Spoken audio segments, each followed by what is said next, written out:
Ooh, welcome back to Amazin but True, a New York Mets podcast on the New York Post. That sounds like the voice of a guy who just celebrated the most improbable win in the history of the Jets franchise on Sunday. That's me, Jake Brown, alongside my co-host Nelson Figueroa. Those highlights you heard courtesy of SMY Picks 11. Great win on Sunday, Figgy. Later in the show, we'll hear from you, the listeners. I don't think we've done it all year, so we'll hear from a mailbox. My mailbox is now full, so I have to delete old voicemails from Lenny Dykstra this morning. That's how I woke No, up you won't. running on an hour of sleep. I That's the one I kept, actually. I deleted a lot of old. I had a lot of just from my mom and dad, just funny ones, like when they're driving off the side of the road, or Jake, any new Gil stories, or just funny, just voicemails from them. So unfortunately, and then you got to delete them from the recently deleted, and then they're just gone forever. So I'm sorry, mom and dad. Leave me some more funny voicemails for the new year. But who cares about my parents' voicemails? The New York Mets have won. This is what happens when you don't sleep, Figgy. You're hyped up off life. 50 wins at Citi Field. They have set a new Citi Field record, the most wins at home in a single season. The final long homestand. They got 2 more against the Marlins next week, 3 to close the season against the Nationals at home. And Figgy, after losing 3 to the Cubs, they said, we ain't losing again to bad teams. They went out and just dominated the Pirates. And can we just talk about, the Mets were incredible this weekend. They were great. The Pirates are just an atrocious team. No fundamentals, bad defense. I've never seen so many guys score on walks. Their pitchers could not throw strikes. They were hitting guys where Pete Alonso was fed up and almost charged them out against Ovelia. That's like a restaurant here in Astoria on 30th Avenue. They charged this guy was throwing walks left and right. They're really bad, but the Mets had to show we can beat those bad teams after what happened to the Cubs, and they did just that. Yeah, the panic about the offense. Losing Marte was a huge blow. You can tell the difference. Canna, after praising him for the last 2 weeks on our podcast, he disappeared for the week. He batted a paltry 143 for this week, and it showed, right? It showed because of big moments, big situations where he had come through time and time again, and he's not perfect. We understand that, but other guys were able to pick up the slack. Vogelback, over Revenge 500, series, yeah, over revenge 500, showing him why he should have been a Pirate for life, kind of thing. But he's in much greener pastures, having a chance to go to the playoffs here. All the way around, tremendous job done by all. Jacob deGrom yesterday. I tuned in, was talking with Fonzie as we're preparing for our final game, and I look up and it's a 4th inning, and I see the K corners filled already with 10 punch outs. It's not normal. That's just not normal. So him, of course, being healthy, throwing the ball the way he is so encouraging. It's a thing of beauty, the way he does it. And for the Pirates, there's one guy to watch on that team, and man, he's must see TV. That O'Neal Cruz kid is just something special. Every time he hits the ball, it's lightning. It's 105 plus. It's just a missile.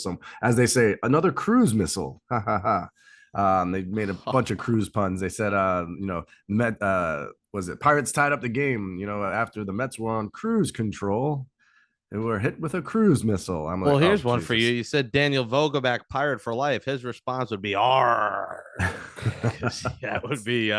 See, you're not good at dad humor. When you're not a dad, you can't do dad humor. I'm a dad to food babies. What do you mean? That counts. God. I have a dad bod. That counts. Anyways, the Vogelback baby got back. He came back, and they needed that because, again, you want to talk about fans worried.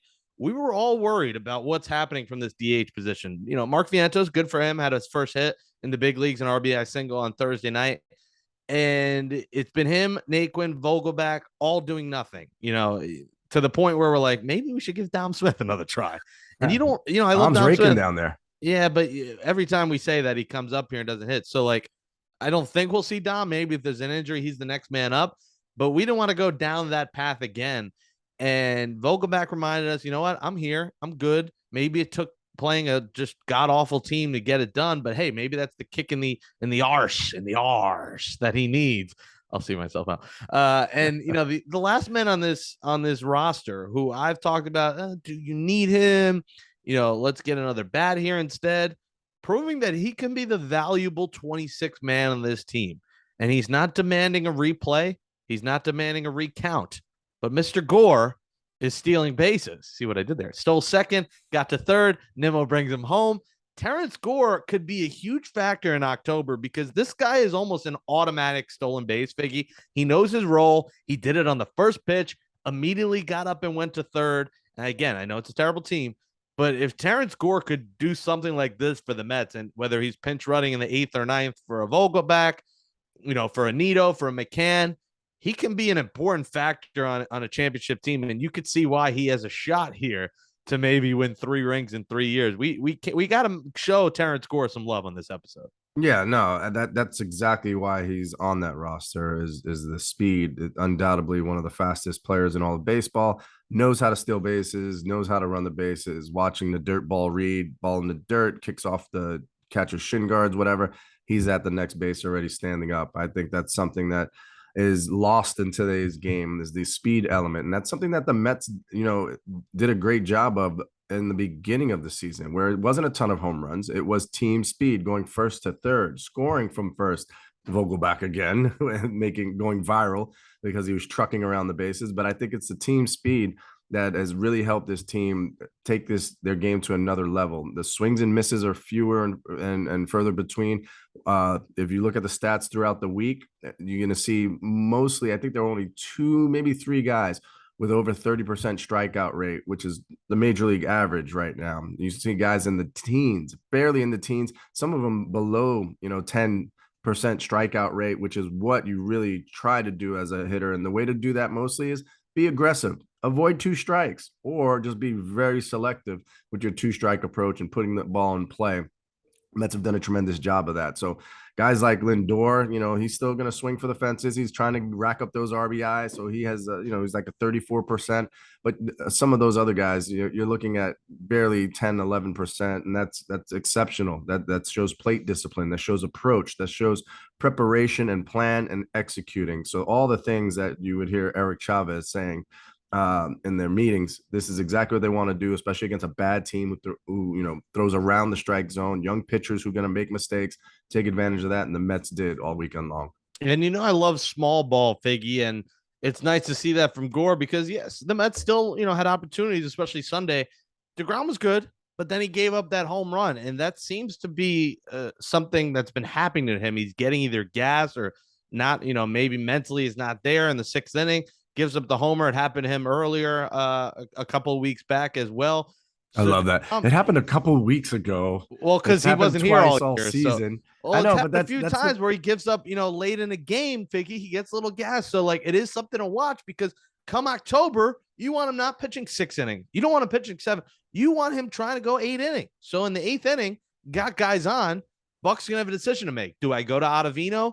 Do I go to Diaz early? Or do I trust DeGrom to keep going? And there has been a few times he given a homer. So we all goo gaga over him, and I still do. But that's something that we got to keep on the back of our minds in the playoffs.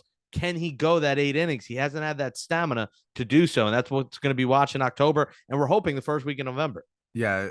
If you go through stats and you look at, what players are batting first time through the lineup, second time through the lineup, third time, and so and so. And now they do it as calculated as the first 25 pitches, the next 25 pitches, the next 25 pitches, because usually it's 100 pitches and definitely you're out of the game. 85 seems to be the norm for normal human beings. And you would hope Jacob deGrom is considered, more than just a normal human being when it comes to throwing a baseball.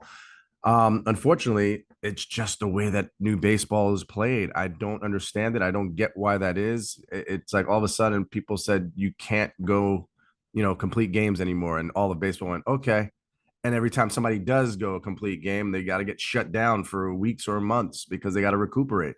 So that's a very scary thing for baseball in general. But as a starting pitcher, if he can only focus on the first 85 pitches, there's nobody better through 85 pitches. He's going to be able to dominate the way that he does. And I think that's what they're going to look for in those situations as well. Hopefully 85 through 6 and 7, that's different than 85 just through 5. So we'll see. The strikeouts did take a toll. 26 pitches in the first inning yesterday. That was, a bit much for him just to get right. And once he got right, it was, downhill from there. I think the next one was like 16, 15, 14, 13. And then that last inning where he gives up the home run, but, he's still, I put him on the mound versus anyone in any situation. I think you're going to come out on top. Yeah, when he was mowing through those batters, it was like the opposite of you pitching at your age now, which you did on Sunday, which we'll talk about in a few minutes. It was like the polar opposite. Like everyone's hitting homers off you, Yeah, nobody's but hitting off I'm homers. Jacob DeGrom's jersey number. Okay, it's a little different. That's right. You are approaching your AARP benefits. I think they come at age 50 now instead of They do. 65. So you prepare for that coming in the mail for you soon, Figgy. It should be coming. But Figgy, I gotta say this. After the 3 losses against the Cubs, this team showed us why this team is so fun to root for and why you got to be at the ballpark. I know a lot of people complain the crowds weren't big this week. Saturday was big for this thing right here, the Gary Cohen bobblehead, the final one of the series. But they reminded us this weekend why they have the most wins at home in the season, why this is a band of brothers that you should be rooting for no matter what. Why, if they happen to win the wild card, all hope is not down the drain. Why this team was always built to win a title behind a manager that's been waiting his whole life to do it. Buck Showalter's been in this league for a long time. He's been waiting for this one shining moment. Cue the March Madness music, except it's going to be the November Madness music because in November, Buck Showalter wants to finally wear that ring that he's been waiting for his whole life, and he's got the chance to do it. And you should be out there those final 5 games at home. I know the playoffs will be packed, but support this team. They got a shot to clinch the division at home in those last 3 games. Like we keep saying, it might come down to those 3 in Atlanta. If they get swept in Atlanta, their hope for the division might be lost, but it might come down to those because the Braves, we talked about their schedule being more difficult. And I said, I don't buy into that because the Phillies could suck it up. And what did the Phillies do over the weekend? They sucked it up. The Braves spanked them for 3 games. I mean, it was a beatdown to the point that Noah Syndergaard's bum ass is moving to the bullpen. I mean, that's how low it's gotten for the Philadelphia Phillies, who are still going to be in the playoffs.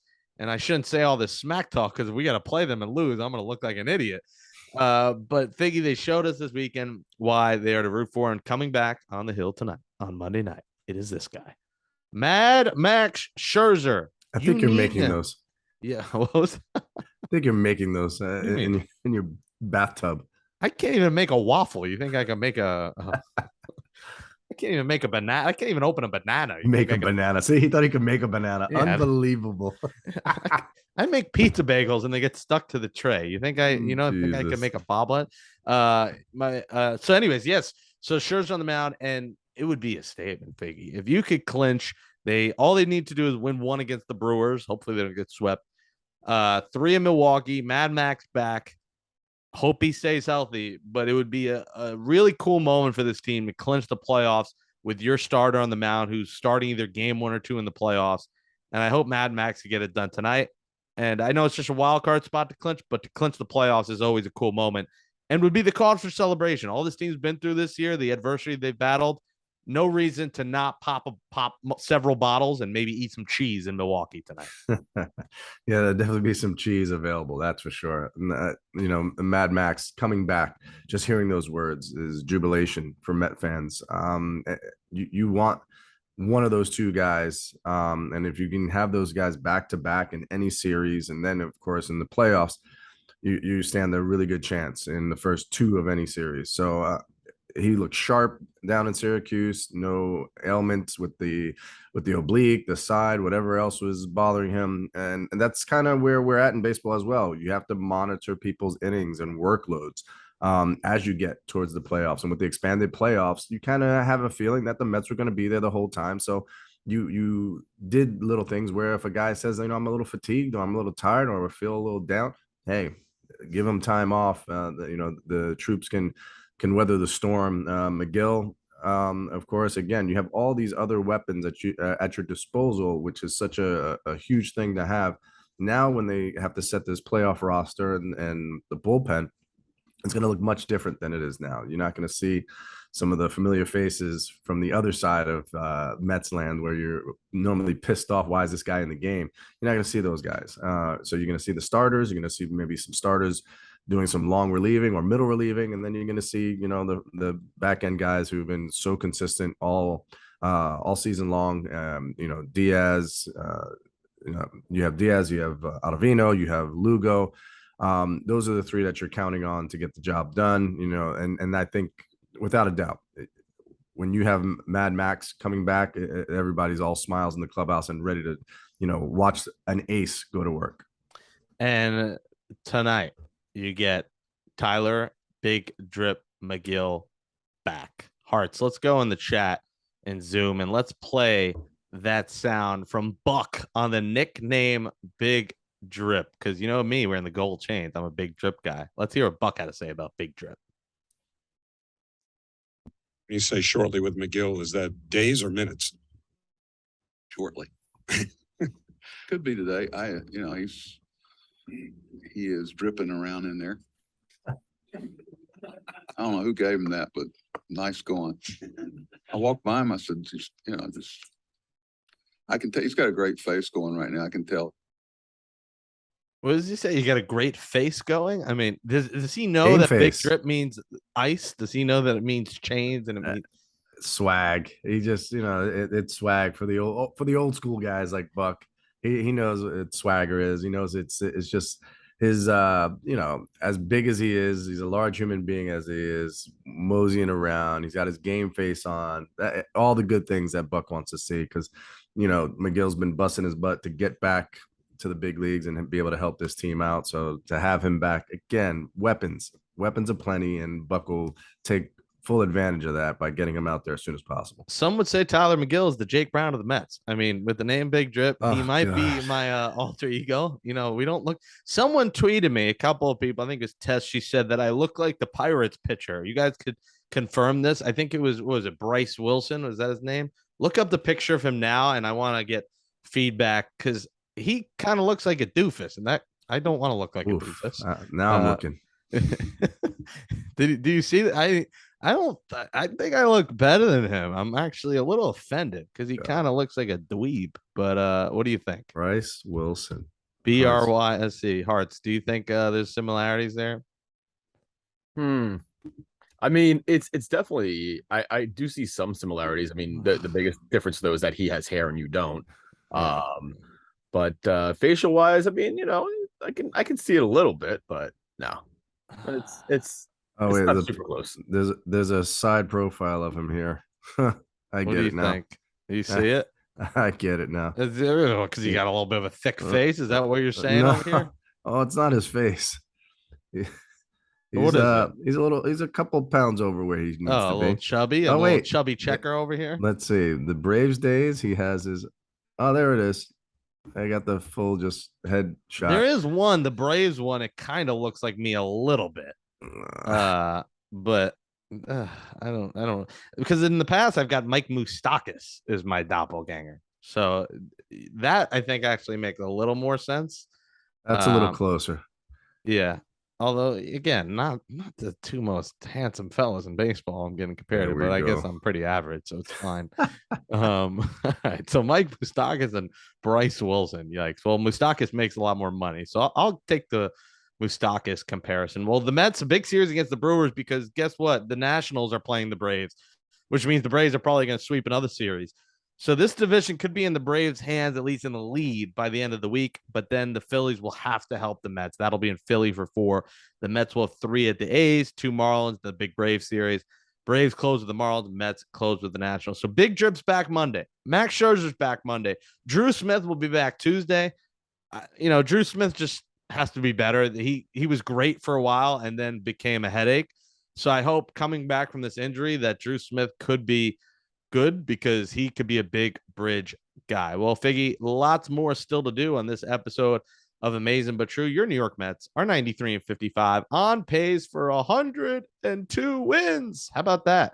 That would mean they'd have to go 9 and 7. I believe they're on pace for 104. So to get to 102, they would have to go 9 and 7 the rest of the way. Am I doing the right math there? 93-55. That's 14 left.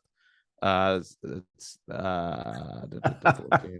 9 and 5. Sorry. Yes. My mom would not be proud. Hibiscus. That's too many numbers. Well, let's get away from the numbers and go to you, the listeners. And You Got Mail. We'll hear from our voicemail box from you next on Amazing But True. All right, Figgy, we're back in Amazing But True. No guest this week, but we have, I believe, 9 voicemails. A lot of fans chiming in. I wonder how they got the number to call. We'll hear from them. So Andrew Hart, our producer, let's cue up the first voicemail. Hey guys, how you doing? Luke in Astoria. You know, you look at a team having such a big lead, and you would normally think, oh man, we're blowing this. This is catastrophic. This is awful. This is a collapse. This is a really rare situation that's happening because the Mets are not playing bad. And I think we're still one of the best teams in the league. The thing that has been so interesting is that the Atlanta Braves are the hottest team on the planet. They are playing at such an elite level that a team that's been so elite, such like a well-oiled machine, a team that always steps up and in the big moments like the Mets have been, and it's making them look almost like there's something going on, but there's nothing bad happening. The Mets are good. The Mets are fine. Is there a possibility that come October, this team might not be in the lead for the division? This team might be playing in that wild card round. Yeah, that's a distinct possibility, but having watched the Mets for a very long time, this team leaves me feeling great. This team leaves me feeling, like this is one of the best teams that I've seen in all my years watching New York Mets baseball. So even though, am I going into October as I like to? No, but I feel good overall. And I think that's a really good thing. And all you can really do right now is, keep playing your best ball, hope for the best, and, build on this. Let's go into October feeling good, but also let's build on this for the off season because we know that what we have right now, while very good and very strong, might not be strong enough to knock off the Braves next season as well. Thank you, guys. I'll listen to what you got to say.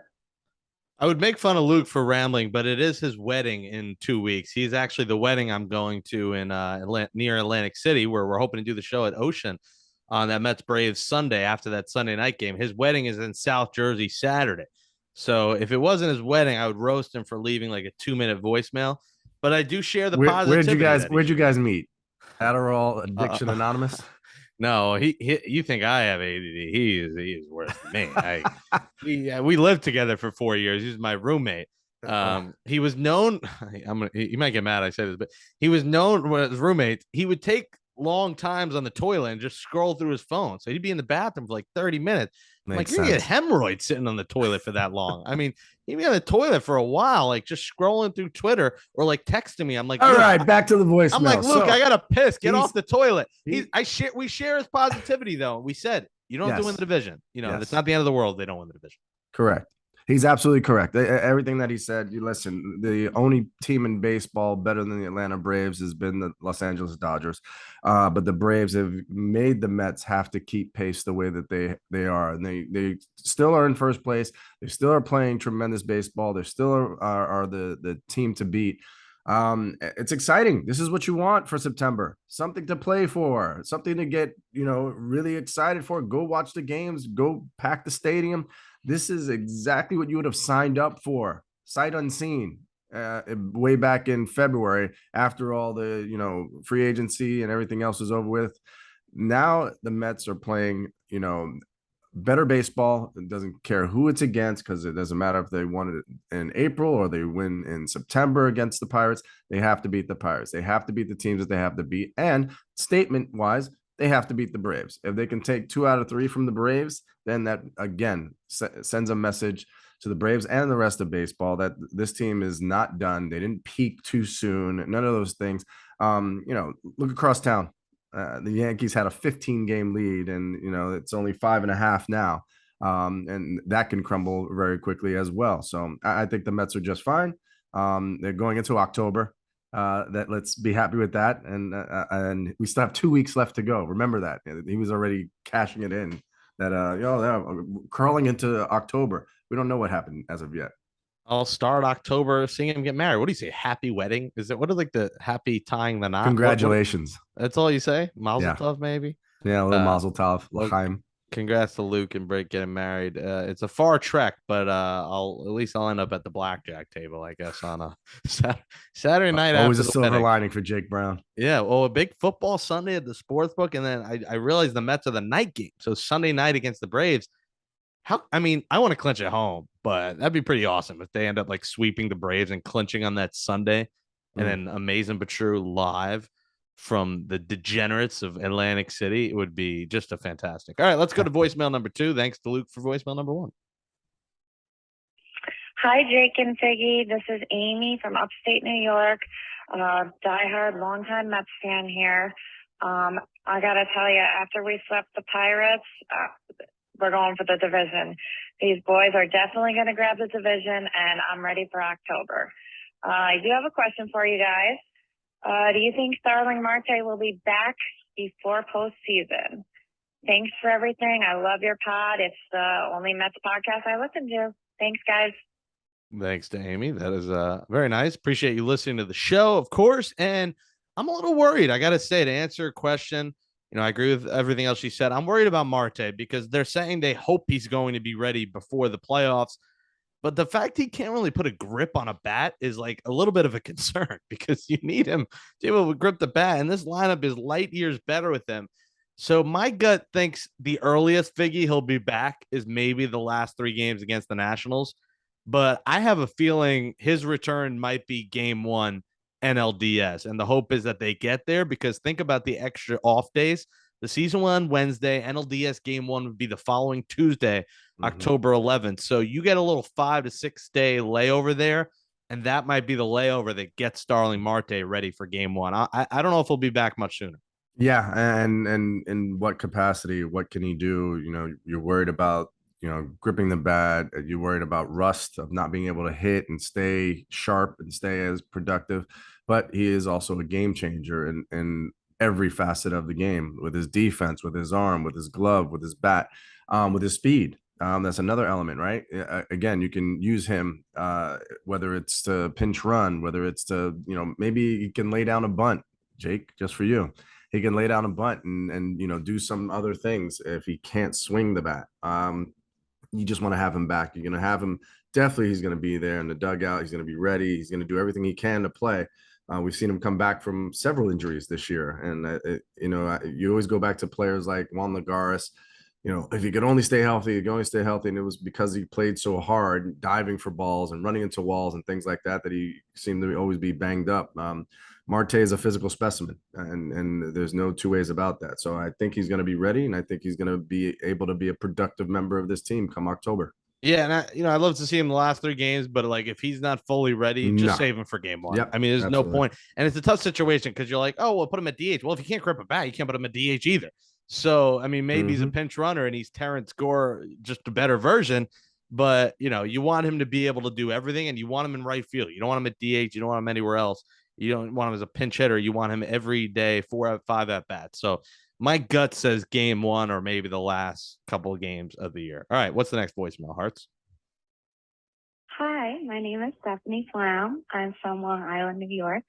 I'm a huge Mets fan. You could probably find me at almost every home game. I'm feeling pretty good about the Mets playoff push.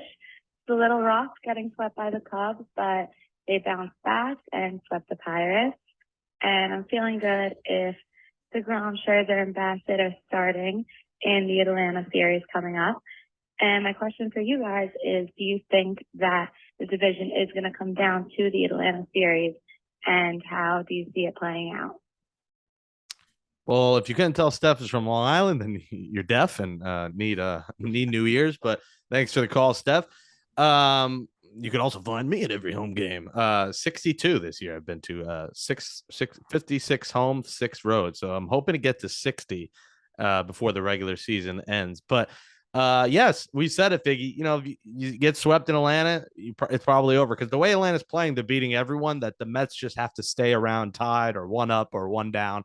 If they get 2 down, they're in trouble. Then you got to sweep in Atlanta because 1 does nothing. So it's really got to stay similar to where it is now. And I don't think they're going to be more than 3 up before that Atlanta series. It's going to be again 1 tied, 1 or 2. Yeah, and at the end of it all, it's going to be a very good chess series. I don't think they're going to sit back and pull out all the stops. I think they're going to, this is a sparring match more so than anything because you're going to probably have to face them at some point into the playoffs. I don't know. I think that both teams are just playing so well, and even the games that they play against each other, they seem to be very close games, very low scoring games. These guys know each other well, and that's what you expect from 2 teams at the top of this division. It comes down to the other games. finishing off, bouncing back if something doesn't go your way in that Atlanta series, right? You got a couple more left to play. Got to play them and play them out the right way. You got to make sure that this team is ready to go into the postseason, regardless if they're in first, if they finish and win the division, or if they go in as a wild card. 35-21 is my home record at Citi Field this year, Figgy. So that means the Mets. Did you just say your home record? Yes. So that means the Mets are. You keep stats on your. I got a whole presence. I got a whole notepad here. He legit has stats. Figgy, wow. How does that make you feel as a former player, where like someone like Jake is like keeping track of his own record? I'm part of the team, bro. You're not part of the team, Jake. Like you have no effect of what happens on the field. I've invested the money to be a part of this team. He gets free tickets, and he says he invested the money. True. That's not true. A good portion I've paid for this year. Some games, yes, have been free. But yeah, I think I'm a part of it. I'm the 29th man in listen expanded roster. This is where I get to argue with Yankee fans the most, is when they say we got 27 rings. No, you don't. Okay, not even your grandfather has 27 rings. Okay, your great grandfather is the one who has the 27 rings. You guys have seen 2 in your whole lifetime, you and your father. So yes, this is Jake and the mouse in his pocket, because he says we are 15-4 in the games I haven't been to. So maybe I'm bad luck, because maybe you are. You might be the mush. Go sit in the almost corner every time I'm not there. Put a towel over your head. And we did that over COVID to keep the sound in. Interviewing Mike Piazza, I was sweating my titties off with a towel over my head, talking about toilet paper making your ass bleed. All right, Art's next voicemail. Hey guys, this is Drew from Sandy Hook. I love the show. So actually this week's been rough with getting swept by the Cubs. It's kind of stabilized it, taking care of against the Pirates. But I'm just wondering what you guys think about who the number 4 starter will be in the playoffs. I feel like Carrasco and Taiwan are kind of that same coin flip at this point. But I just want to know, like, what do you think has some better stuff to get through lineups in the postseason against those better level teams? All right. Thanks. Drew clearly took some melatonin. It sounded like he was still half asleep. Actually, my former co-host on ESPN Radio New Hampshire, The Weekend with Jake and Drew, he was the Drew half of the show. Obviously. I got that part. I actually changed my name for the show to be Drew, and he was Jake. It's the opposite day. Well, here's the thing, Figgy, and this it's actually a good question, because will there be a game 4 starter? Or in my mind, I was always thinking DeGrom, Scherzer, Bassett, that's it. But would you have a 4 starter? Like, I guess you have one ready just in case, but I guess it would be, I think the first round, you got to go DeGrom again, game 4, Scherzer again, game 5, and do it on early rest, I think, right? Because the issue will come if they have the wild card round. I don't know if you're not going to be able to do that. So you might need a game 4 starter. In my estimation, I'm more comfortable with Carrasco, honestly. I just think he's a veteran. He's pitched in big games before. I love Taijuan Walker, but he's struggled for a second straight year in the second half. He's had his good moments, but he's had some bad moments. So I go with Carrasco. But do you even think they'll need a game 4 starter? Well, this is the new baseball, right? Can these guys bounce back quick enough to pitch game 4? You want them out there, you need them out there, but can they bounce back? And is it the best move for them? So that will determine, I really think, who would pitch game 1, because you would want that person to be able to bounce back for game 4. Then that person would probably be Max Scherzer, because he's kind of that animal mentality that he can pitch, throw his 100 pitches and then bounce back and prepare himself, because he's done it time and time again. So you're saying Scherzer from 1 and 4 and DeGrom for game 2? If you're going to go, if that's the way you're going with it, if that's the way you're going with it, because DeGrom would be the X factor that, say, if the Mets lost 1-0, as we've seen Scherzer fall victim to a few times, if they lost 1-0, and then you have DeGrom going, and then you get back in at 1-1, that's where you want to be able to have Scherzer probably bounce back a little quicker than a DeGrom. I don't know how quick DeGrom can bounce back. We've seen it, where it's been monitored. It's been every fifth day if it can be, but there's been off days. There's been a lot of different things with the scheduling. You're not going to have that luxury in the playoffs. So, and if you're going to use a 4th starter, say if you just went normal with a 4th starter, yeah, I'd probably go Cookie Carrasco. I go Carrasco and maybe use both. You might go half and half with those 2 guys. And remember, you still have McGill as a long man, just in case for any of the other games. So again, options aplenty. And you have Peterson, and I don't know if you trust yep. him, but Yep, you got Peterson in there, but you're talking about situational when it comes to those other starters, right? You're going to use them. If starter is a ton of pitches, but he went a solid 5 innings, then you might go, with McGill or Peterson or whoever for the next 2 or 3 innings if they're able to turn the lineup over one time and then hand it off to the back end of the bullpen. So I didn't even think about the Scherzer for game 1 because he has a quicker turnaround. Because my mind, I'm like, DeGrom's the best pitcher. He goes game 1, but it's not a bad point if you need 2 starts within 3 days rest to go Scherzer 1 and 4. I just think DeGrom has pitched better, but Scherzer turns the lights on in October. He's just probably a different animal.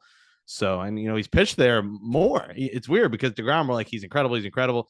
He's only was in there until because 2016, the 1 game Syndergaard pitch. Yep. 2015 was the only year we've seen DeGrom in big moments. So Scherzer does it, all the time in his World Series ring. So that's an interesting point. All right, so we agree on Cookie, but we say Scherzer probably for 1 and 4. All right, a few more voicemails, Hearts. Let's cue it up. Hey, Jake and Figgy, how's it going, guys? This is Kyle from Trumbull, Connecticut. Calling in, letting you guys know how I feel about this Mets playoff push. Everyone had their hand over the panic button going into this Pirates series, as if a good team had never lost to a bad team before coming off the Cubs. Well, we just showed you what we can do. The Pirates were nothing for us. The Brewers are going to be nothing for us. Marlins, nothing. We have a great, easy schedule heading into October. We get to play the Braves right before our little tune-up. We're going to lock in the division. The Braves keep crying in the Twitter comments saying, "Oh, easy schedule." Well, you know what? They had a 14-game win streak earlier in the year where they had their own easy schedule. So looking forward to this playoff push. No need to worry. We proved it today. Vogel's back. McNeil, MVP candidate in my eyes. I mean, he's been irreplaceable for us. And DeGrom dominant.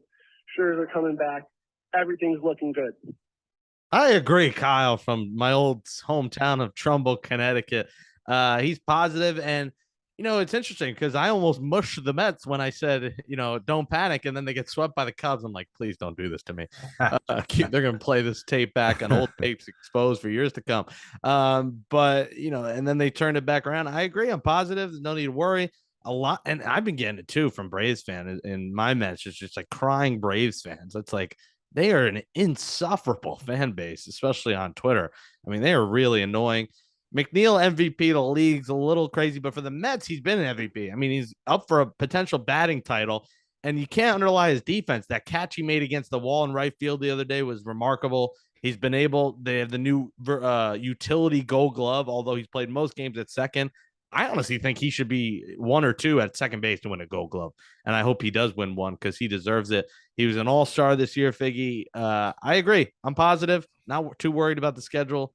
And good positivity there. Yeah, up in Trumbull, Connecticut, the land of we. It's good. That's good. The land of we or weed? No, everything he said was just like you. We did this, we did that. No, I love it. I love when he's a part of the team as well. I love when the fans buy in like that. But that's what you want as a fan base. You want to feel the ups and downs of this team. But as soon as things go bad, it's they suck. Not we suck. It's they suck. So there's a difference in it, right? The vibe has been all year long is that you guys are along for the ride with this team. And that's they had us from day one, when they did all the moves in the offseason and they unveiled a statue and you got everything else going on. That's what you're talking about with this team and how Steve Cohen has changed the culture. People are walking the streets of New York, showing off their Mets gear proudly to the Yankees. They don't care what the Yankees were doing. Remember when the Yankees were so much better than all the rest of baseball? Now Mets fans are looking at those Yankee fans a little bit differently, a little bit more swagger in there. They want to finish strong. They want to be able to maybe possibly, like I said, if we could get that Subway Series in the World Series, that would be something that, in our lifetimes, we would never, ever forget. And we'd be telling our grandkids about it as well. I'd rather that than play the Astros. I'd much rather play the Yankees than the Astros. And then we get 7 games here. Won't even have to travel. I'll go to both ballparks, praying credentials will happen with the New York Post. Please pray for me because no more loans coming this way. And Kyle can't say he hasn't bought as many lobster rolls this year as me. He hasn't put in the lobster roll redemption. I had to go the Hearts route because they ran out of the warm ones the other night and have the cold one. Yes, I did pay for food at the stadium, and I had to pay, and it was actually pretty good. I'll give Hearts that. In the fall nights, it does get a little bit better to have a cold one in the fall. Still prefer the warm, but I enjoyed it. I had a cold lobster roll and meatball in a cup, which a lot of people sleep on. They don't even know where it is. They never heard of it. Get the meatball in a cup. It's $10. I mean, that's as cheap as a hot dog at a stadium. A lot of people still getting hot dogs. I mean, just stop it. Get better food. You're at Citi Field. All right, next voicemail. I think we got one or two more, right? Let's go. Hey, this is Keith from the Queens Baseball Convention. I got to tell you guys, I'm very excited about how the Mets are playing this year. Definitely not your Wilpons Mets. I have a great hope in this team, even if they don't go all the way to the World Series. They've made it fun. They've made it enjoyable. They've made it the fact that you can see that the Mets are going to be a force for the next few years at least. Good stuff from Keith. Oh, I thought there was there more there? He said he was pulling to the side of the road, so he either got the ticket crashed or just his service was crap wherever Keith is. Well, shout out to Keith. Shout out to Queens Baseball Convention. Yes, I believe sir. we'll be doing a podcast there. It's actually going to be in Queens because it became the Wantagh Baseball Convention last year. Was at the Mulcahy's, but they're having it in Queens. And he tells me Bartolo Colon will be there, but also special guest, friend of the program, Ari Dickey, knuckleballer, will be there as well. So Queens Baseball Convention, you should go because we will be there most likely if you're not somewhere in another country coaching or somewhere, but at least I will be there representing the show, maybe with a guest if you're not. And he said tickets go on sale Thursday, 9 a.m., queensbaseballconvention.com. So Ari Dickey, Bartolo Colon, Jake Brown, Nelson Figueroa. I mean, come on. That is, they're rolling out the red carpet. And yeah, that's something we haven't talked about a lot, but we won a World Series this year. That maybe they'll get it, maybe they won't. I think they will. What they're showing us is that this is going to be competitive for years to come, and you're going to want to go to Citi Field every year because this is going to be a World Series contender every year. Is this in like a lot of times is 1 year's wonders with the Mets? The year after 2000, missed the playoffs. The year after 69, missed the playoffs. The year after 73, missed the playoffs. The year after 86, missed the playoffs. The year after 2006, choked. The year after 2007, choked. 2008, choked. Wait, whoa. How do you go back-to-back losing years? I know. What is wrong with you? I just had to reiterate that you were on that team. You just wanted to throw me on there. Year after 2015, one game playoff doesn't count. We were on the team, Jake. Yeah, I wasn't on that one. I was on the other good ones. So, this has been 1 year wonders. They're the Baja men of baseball. It's one hit wonder, 1 year wonders. Yeah, but you still listen to that song, don't you? Oh, yeah. Well, they had Move It Like then. This, too. I could shake it. I can move it like this. I could shake it like that. I mean, they are, they got to be better than the Clay Aiken Invincible. I'm trying to think of other. They got any more one hit wonders? Funky Town, Lips Inc. I think it was Lips Inc. Funky Town. So a lot of one hit wonders. This is not a 1 year wonder for the New York Mets anymore. Steve Cohen's franchise is going to be a 10-hit greatest hits collection on an infomercial.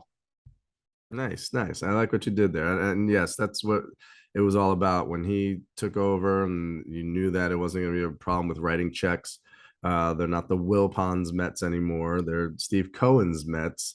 And they're now Jake's Mets as well. I think this Mets team, of course, you look at being smart with their money as well. It's not just about buying the most expensive car on the lot. It's about getting something that you can depend on, getting something that you can use and that will maintain its value, something like a Tesla, rather than going and getting, some kind of no. Get a Cadillac, no matter what you do. Friends of the show, Cadillacs, no matter what. Yes. If you want, I'm a company man. Best bang for your buck, you get a Cadillac.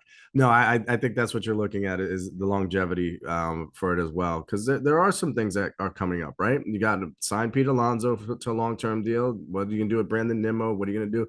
Jacob deGrom, if he opts out after this season. I know we don't want to talk about it. I know this won't be a positive show. Let's save that for later. We don't want to talk about that right now. What I'm trying to say is that there's no concern that we wouldn't have the money to do something. Queens Baseball Convention. I believe it's at the Sheridan somewhere in Queens. Look it up. All right, we've got a few more voicemails. Let's cue it up, Hearts. Hey guys, this is Lara. I'm from Howard Beach, New York. Lifetime Met fan. I just want to say I feel like the Mets are an unstoppable team for the playoffs. Things look so good right now, especially with a healthy DeGrom and Scherzer going back to back. As long as the offense can stay consistent and there's the good veteran leadership that they've had throughout the year, I feel like the Mets are the team to beat. I feel especially confident about that since the Mets have already taken the season series from the Dodgers in the regular season. So I feel like exciting days are ahead. My question for you guys would be, how do you think Buck's influence as an experienced manager is going to benefit them when they get into the playoffs? Thanks so much. Let's go, Matt. Share the positivity, and she made some good points because listen, they did beat the Dodgers season series. They're probably going to beat the Braves in the season series. They're beating the good teams. It's not just about beating bad teams. And I think Buck Showalter's influence is going to be huge, Figgy. And you've said it. He's always 3 moves ahead of the other manager. He's always prepared. He's always ready. He's got Terrence Gore now in his back pocket. He's got Big Drip and Drew Smith added to the arsenal. He's got a bigger bullpen now that you have less starters in the playoffs. So I think Buck is prepared for this. He's done this in the playoffs. He knows how to prepare his team and get ready for the playoffs. And like she said, good veteran leadership mixed with young guys, mixed with the veteran manager is the recipe for a championship, Figgy. Yeah, the best signing of the offseason by far. Buck is. Yes, by far. It was after the last 2 managers who were young, inexperienced, over their heads. It's not easy to manage in New York. There's a lot more than just the X's and O's. There's the Y's. That's the biggest part about managing in New York. And how do you handle that? How do you handle every day knowing the scrutiny that comes by you making a move or not making a move? And then Buck Showalter has diffused that from day one. I remember Terry used to say all the time, man, I'm going to hate this car ride home with my wife because she's going to ask me why I did this, why I did that, more so than the media. So I think with Buck Showalter, everyone has learned very quickly and sits back and just watches. And even SNY, when they went over to him after they got hit for the 100th time in the season and they had that thing queued up already with the sirens of showing Buck turning red. Yeah, this is everything you would want in a manager. He's a player's manager. He's commands respect from day one. Scherzer, you remember, tweeted right away how he wanted Buck to be the manager. This is a guy who every player who's played any amount of baseball and has seen him in his commentary. He worked on MLB Network, he worked for the Yes Network. The man is a baseball genius. He's a lifer, and he deserves the opportunity to have a team and an organization support him all the way to the end. He's been unfortunate to be fired right before reaping the benefits of all the hard work. But I think this is the year that, things come together at the right time, and you have those 2 veteran starters who are going to want to leave their mark and leave a legacy. And there's only one way to do that. Ask the 86 team how it feels to win a championship. Those guys still walk on water everywhere they go in New York and even the country. They did the documentary about the 86 team, and it, sparked it all over for a new generation of Mets fans who maybe didn't know all the ins and outs the way that we did. So I think that's something that with Buck Showalter, a lesser manager wouldn't be able to handle all of the fanfare, all the pressure of what's going on. And he's doing it with a smile and still cracking jokes, every single day. So I love what they got in him. And I think he's going to be the biggest key for them taking it to the next level.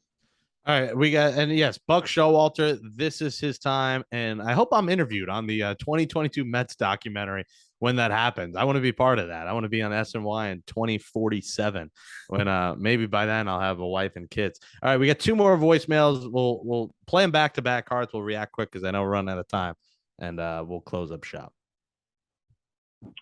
Jason Figgy, what's going on? It's Coach from Long Island, New York.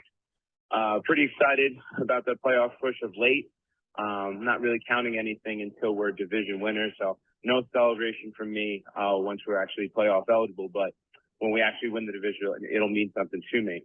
It's hard not to feel angst when we feel like we're only 1 game or 2 games ahead, sometimes half game. But we can really only focus on what we can control. Seems like everyone else is going to be useless against the Braves, like the Phillies. So could really only focus on winning, getting contributions from guys that we haven't all year, so that's fun. my question is, going into the postseason, who is your 4-man rotation? Because I can't figure it out. We know the 1 and 2, but got to figure out the rest. All right, guys. All right, Coach. Thanks. We'll play the last voicemail. React to both of those. Sorry, Hearts. Hey, amazing but true. Mark from College Point here. Just wanted to say first, I'm a big fan of the show. Jake, Nelly, I think you guys are awesome. One concern I'm having of late, aside from the Marte injury, which I think is a big one, is Edwin Diaz. He hasn't had a ton of opportunities as of late. I'm wondering if anybody else is concerned about this. I feel like not having him at his sharpest heading into the playoffs could be a real issue for the team. And I wanted to see if anybody else kind of shared that same sentiment. As we know, Edwin Diaz has been unbelievable all year. We're kind of going into each game assuming perfection from him, right? So if we're not getting that, as we're getting toward the playoffs, I find that worrisome. But thanks. Love to hear what you guys have to say.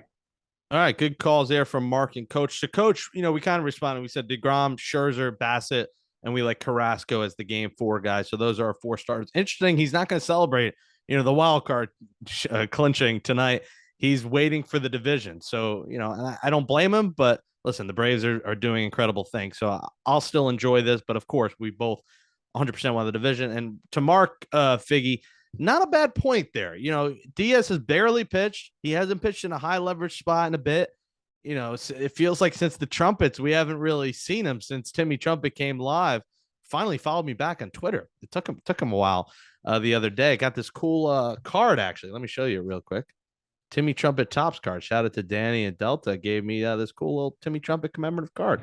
But I actually don't mind it because my worry, and let me knock on my local wood here, is that we don't want him to get hurt. I'd rather him not get hurt. And, you save him for the playoffs, but I get it because, he's good. He might be a little rusty. I don't love the whole let's put him in a 6-run game to get him work. In my estimation, he's getting work when he warms up in the bullpen. It might not be high leverage, but he is still throwing. So I still think he's throwing. So I'm a little less worried. Does that, as a pitcher, does that worry you about Diaz? No, he's staying sharp, and regardless, some guys throw a little bit every single day. Some guys will get up there every couple of days. He wants to be in every single game, and whenever you're called upon, treat it just like it's a save situation. Going out there, getting 3 outs, challenging hitters, getting that slider to be unhittable, and the fastball continuing to sit, upper 90s, touching 103 at times. That's something that you can't simulate it no matter what you do in the bullpen. So you want to be out there and have the adrenaline and be able to control it, be able to do it in a hostile environment on the road. So you put him in those games no matter what, so that he can kind of get used to that feeling. He's very comfortable in Citi Field. I think we know that by now, and he's almost unhittable. That ball, what was it the other day? It almost went out all the way to the warning track. But all's well that ends well. I'm not worried about Diaz.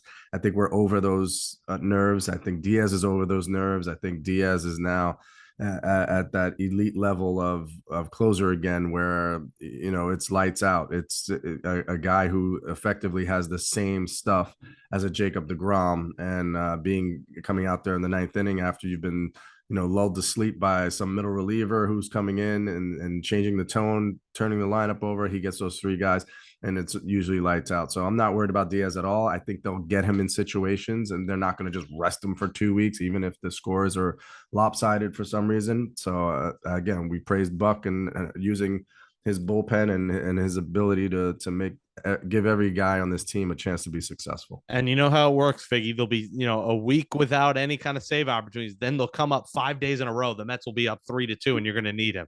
So he's going to get his work. The time is coming. Let him enjoy his rest now. All right. Thanks, everybody, for leaving your voicemails, and we'll close out this episode of Amazing But True next. That'll say arrivederci. Wow. What does arrivederci mean again? I think that's Italian, right? That means good night, I think. Hearts is Italian. He knows. Yeah. Had a lot of chicken parm this weekend. Boom. Everyone tweets me that. They're like, love the show. Chicken parm. They don't even say anything about it. They just tweet chicken parm, period. So appreciate the love for chicken parm. That says good night to episode 122. That's a lot of Amazing But True, our Mets podcast from the New York Post.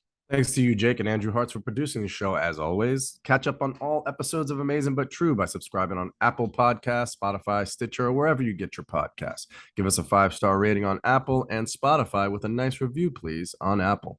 Follow us on Twitter at Amazing But True, at FiggyNY, and at Jake Brown Radio. When we're back next week, the New York Mets will have a playoff spot clinched and will be a week away from a week and a half from playoff baseball. The time is coming. The crunch stretch is here.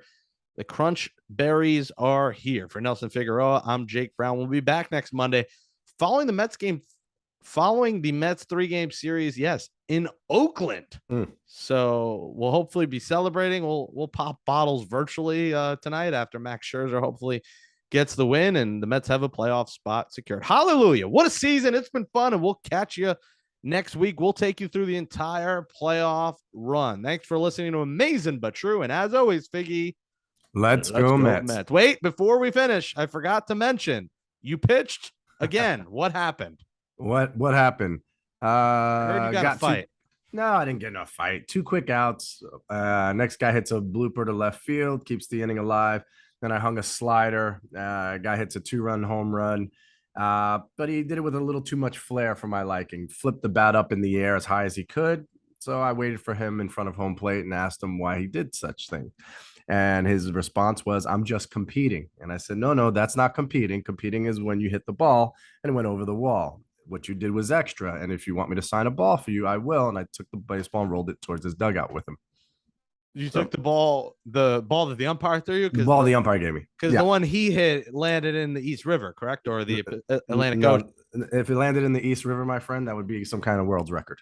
No, well, I don't know. You do leave meatballs out there. It landed on the other side of the wall. You gave him a new meaning to meatball in a cup. You gave him a little cookie right down the middle. Yeah. Huh? He hit his home run. And again, it's not the first home run I've given up. It's not the last home run I'll give up. Did you have any strikeouts? Yes, I did. How many? One inning, one strikeout. 1 inning, 1 strikeout. How many runs? Just the 2. Lowering the ERA from 154 down to 102. No. We lowered our ERA, Jake. Oh, okay. What was the final record? Correct. Season's over, right? The season's over. Yep. And do you want to reveal the record or no? Well, we finished tied for the Battle of the Belt, which means we were 17-17 against the Long Island Ducks. That was the big ending push to our season to try and win the Battle of the Belt. After that, we had a tremendous second half, played really, really well. We were spent. Guys gave everything they had. We were outmanned, ran out of players towards the end, hence why I had to pitch a couple times. But it was a very fun first season. Fonzie did a tremendous job of getting the team to buy in there, during midseason as we started the second half. And for my first year of coaching, I couldn't ask for anything more. I felt like my guys got a little bit better each and every time out there, and they had some seasons that they can really build off of for next year. And if you want to sign me to a 10-day contract next year, maybe I'll make my return. I wouldn't sign you to a 10-minute contract, bro. I saw you in BP. How about a 10-pitch? Play that video? 10-pitch. Cue the video, Hearts. No videos will be queued. Those videos have been deleted. My storage ran out. I actually had to delete them because there's too much. Of course you did. Too much on there. And as always, Figgy, let's go Mets.